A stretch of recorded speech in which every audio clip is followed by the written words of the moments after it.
Income tax act 1961 के section 139 के मुताबिक किसी भी स्रोत से कमाई करने वालों के लिए इनकम टैक्स रिटर्न दाखिल करना जरूरी है। कुछ साल से ऑनलाइन सुविधा ने इनकम टैक्स रिटर्न दाखिल करना आसान बना दिया है। अब सीए या टैक्स कंसल्टेंट की मदद दिए बिना रिटर्न फाइल की जा सकती है। I think it's a compliance. It's a compliance which is required and has to be done.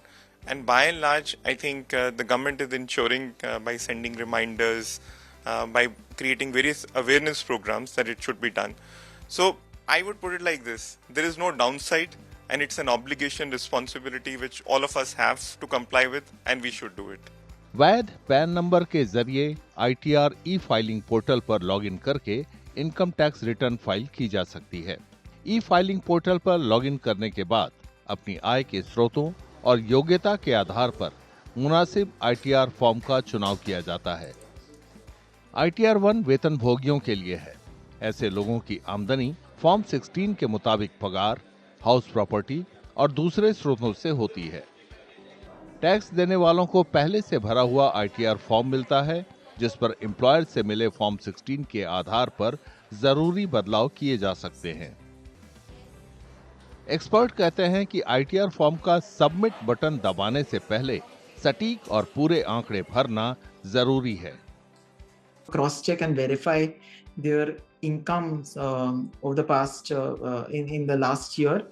Compare it with your bank accounts, compare it with the reports which are kind of generated on the income tax portal in with their login in terms of what are the income streams which are kind of shown on in 26AS, their salary certificates, the TDS certificates which kind of come into because many a times it so happens that with small taxpayers they may just kind of forget some streams of income.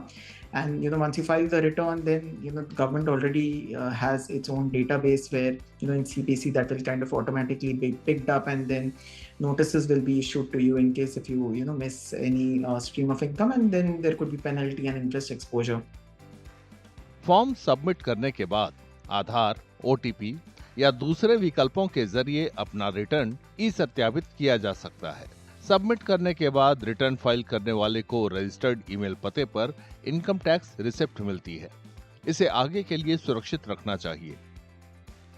इस महीने की 31 तारीख return दाखिल करने का अंतिम दिन है, लिहाजा अंतिम समय की भीड़ से बचने के लिए टैक्स भरने वालों को पहले ही रिटर्न फाइल कर देना चाहिए।